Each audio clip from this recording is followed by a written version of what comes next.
Get ready for some mind-bending evidence. We're talking ancient mysteries. Ooh, I love a good I'm mystery. going to challenge the conventional timeline of human history. Sounds like fun. Megalithic structures Always impressive. and connections across continents. My kind of deep dive. Using excerpts from a presentation by Graham Hancock. All right, let's jump in. So, are you ready to rethink what we think we know about our past? Always.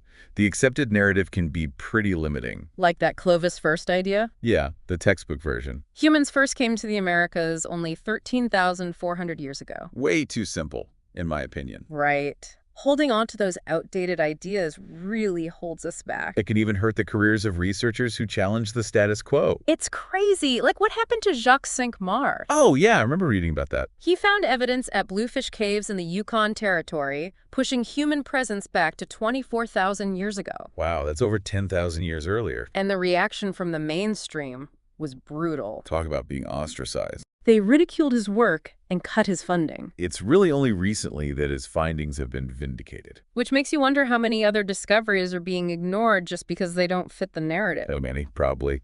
The Topper site in South Carolina is another example. Al Goodyear's research there, right? Yeah, it suggests humans were there 50,000 years ago. Initially met with a lot of opposition, as I recall. Huge pushback, but it's slowly gaining acceptance. But wait, doesn't it get even older? 50,000 years might be a conservative estimate. Seriously? The Cerruti Mastodon site in California. I've heard of that one. It suggests humans were in North America 130,000 years ago. Whoa! That's more than twice as long as modern humans have been in Europe.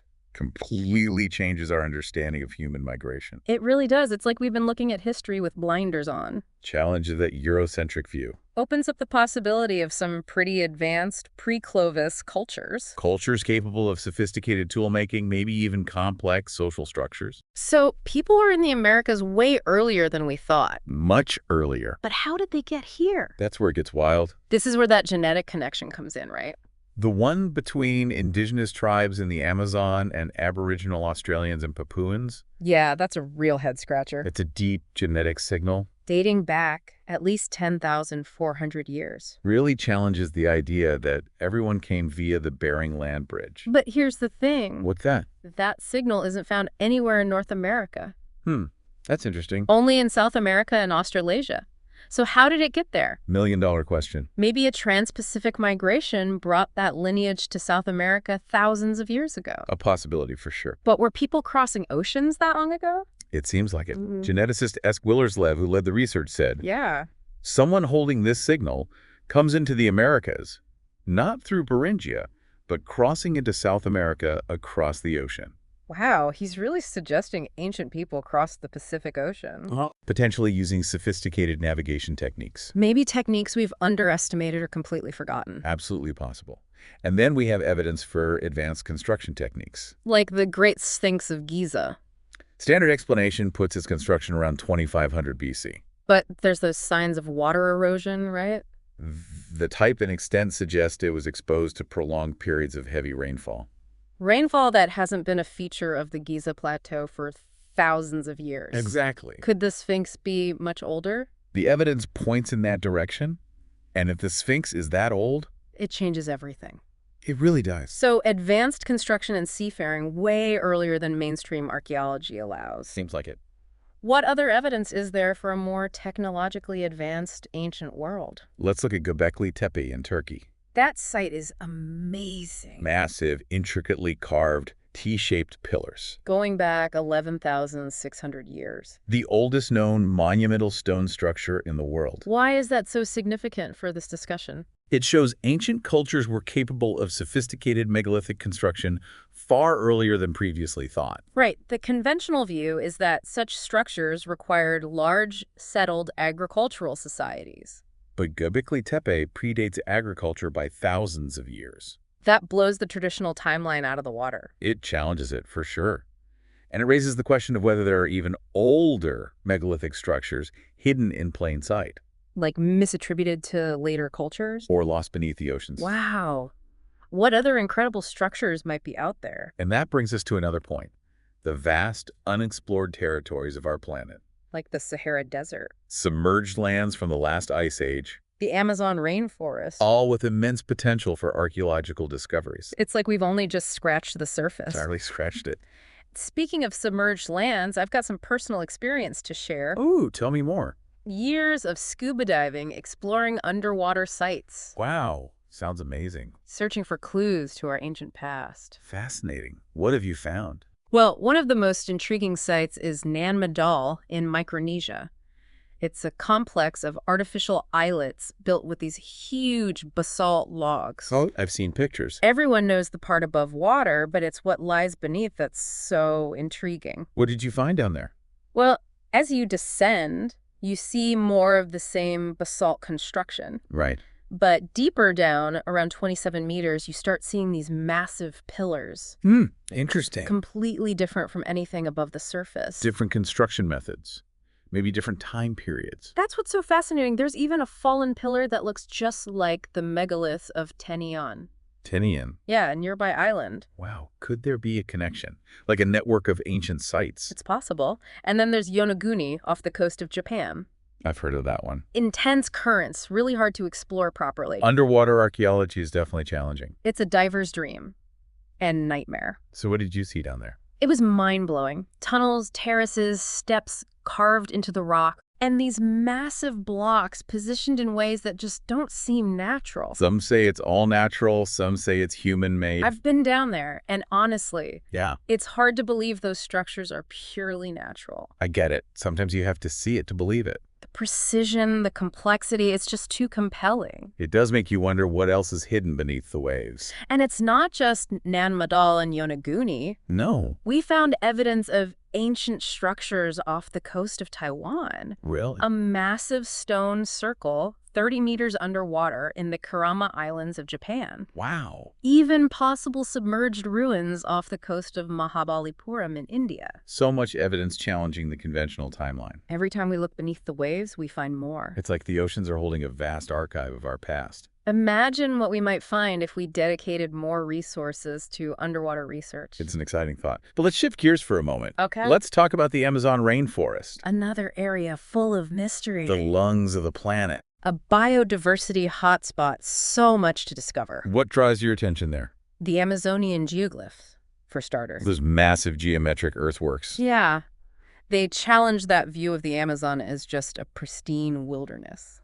Some of those shapes are incredibly complex. Squares, circles, even shapes resembling hinges. They suggest a level of sophistication we don't expect from pre-Columbian Amazonian cultures. It seems we've underestimated these ancient societies. We probably have.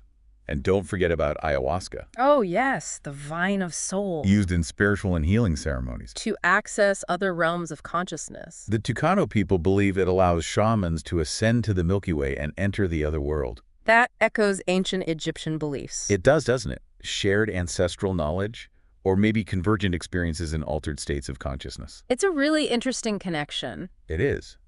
And while ayahuasca has been used for centuries, it's also gaining attention for its potential therapeutic benefits. I've heard about that. Its ability to induce profound introspection and help people confront deep-seated personal truths. So it's not just about ancient mysteries, it's about how these traditions can help us today. Exactly.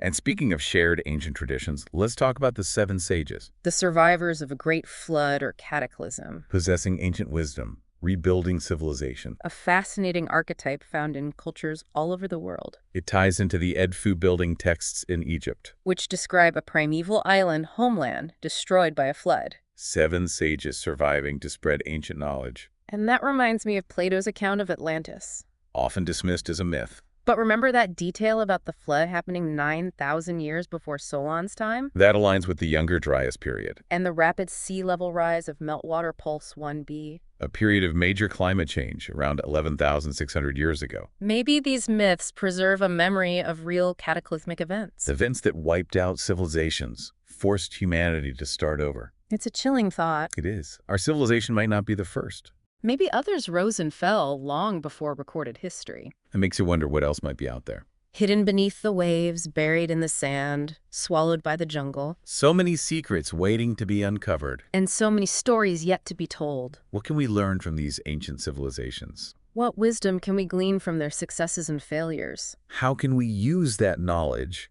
to create a better future? Those are the questions that keep me coming back to these It's topics. a journey worth taking. Absolutely. Understanding our past helps us understand ourselves and our place in the grand scheme of things. Couldn't have said it better myself. And on that note, let's bring it back to you, the listener.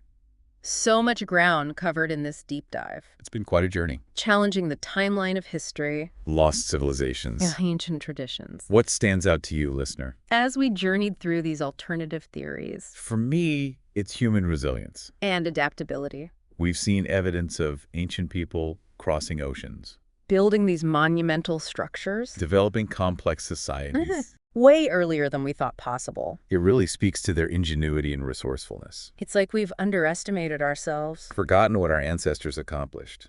As we uncover more evidence, it's like we're reclaiming that sense of wonder. Recognizing our potential. What else could we achieve if we were more open to new possibilities? It's a question worth pondering. But let's get practical. Right. How does all this knowledge benefit us today? Well, it encourages critical thinking, Right, questioning the information we're given. especially in today's world. We're bombarded with information from all sides. It's crucial to develop the ability to discern fact from fiction. To see through biases and agendas. Absolutely. So it's not just about the past. It's about equipping ourselves for the present and future. With climate change, social inequality, political polarization, We need all the wisdom and knowledge we can get. not just from recent history, but from the deep well of human experience. Thousands of years of it. Like we're standing on the shoulders of giants, Seeing further because of those who came before us. but it's up to us to use that knowledge wisely To learn from past mistakes. and create a better future. Exploring these alternative theories, challenging the narrative, Embracing the mystery of our past. maybe can spark curiosity and inspiration. Lead us to new discoveries, new solutions, A deeper understanding of who we are. and what we can become. Couldn't have said it better myself. Keep those minds curious, listeners. Open to new possibilities. The search for knowledge never ends. Who knows what we'll discover next? Thanks for joining us on this deep dive. Until next time. We'll catch you on the next one.